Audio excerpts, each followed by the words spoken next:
everyone, welcome back to the Storytime family. How are you today? Have you been well? Have you been having lots of fun at school, making new friends? I hope the weather is nice there today, so you got to play outside. Well, thank you for sitting down and reading with us. Today we have a book called A Letter to Earthlings by Brian Naylor and Denise Moda. Let's get started, shall we?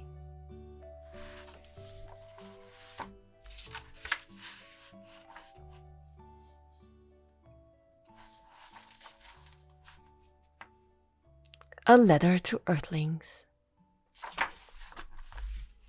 Dear Earthling, during my last cosmic trip, I decided to visit your beautiful planet for over a week, and I would love to tell you all about it.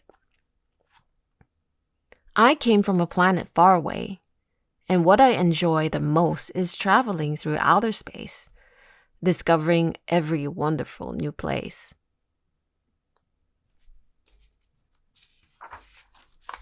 You never saw me, I think, as I did my best to disguise so I could fit in. And a helpful thing is that my spaceship can disappear with just a click.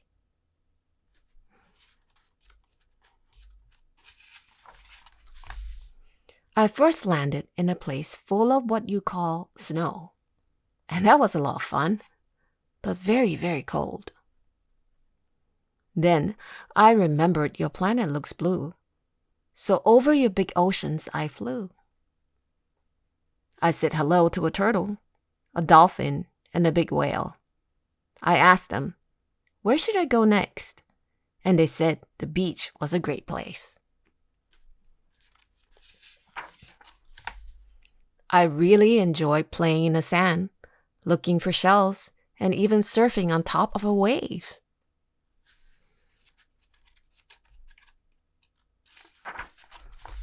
Then I laid down to relax when a seagull came to say hi.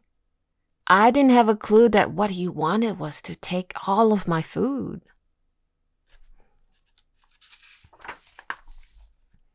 As I wanted to see as much as I could, through your cities I took what I think you call a tour.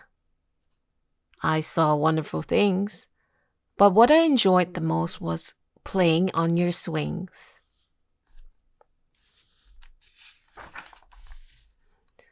I tried a lot of your food, but the sweet taste of ice cream was always so yummy and good, and I never knew what flavor to choose. I think I tried 32. While walking on the street, a friendly dog came up to sniff. I think he knew something about me was quite unique. He told me that going camping would be something great to do on my trip, and I said, "Thank you for the tip." I went shopping for gear and filled my cart with lots of things that I thought would be ideal. But I'm not sure if I knew exactly what they did. Then I flew to a site that had all the most beautiful sights, where I could see mountains, trees, and I heard lots of birds sing. It was really a wonderful thing.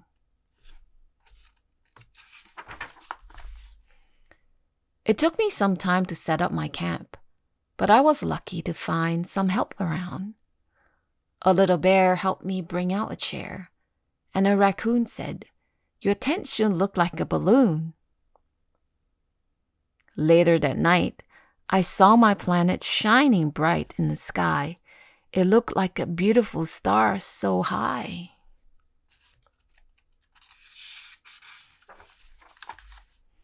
I went for a walk the next day, and I found so many wonders along the way. I saw a deer, a curious rabbit, and lots of flowers. Their colors were something I've never imagined.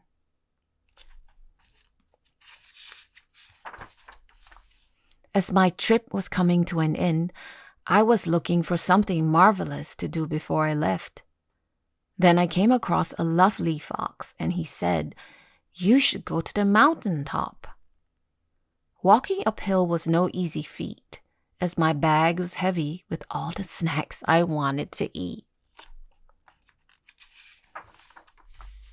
But I finally made it, and let me tell you, it was the most rewarding thing, as the view of your planet was truly a beautiful gift.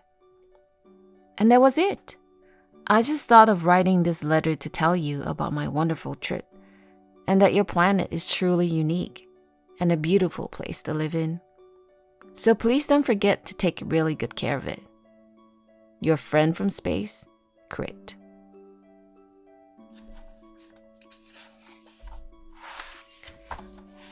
And that was a letter to Earthlings.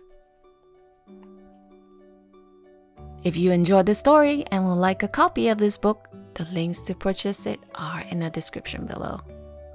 Thank you so much for joining us today. If you haven't, do subscribe and give us a like if you enjoyed the story, and click on the bell for more videos like this. Till we see you again, you take care of yourself and your family. Bye-bye.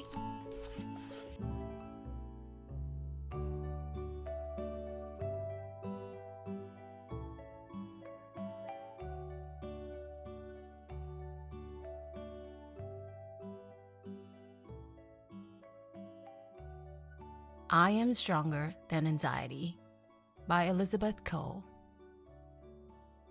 Let's get started, shall we? I am stronger than anxiety.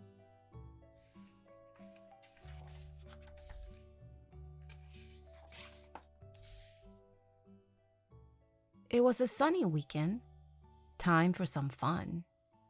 Nick's dad planned a camping trip with his son. Nick was excited to spend the day with Dad, but then he thought of all the worries he had.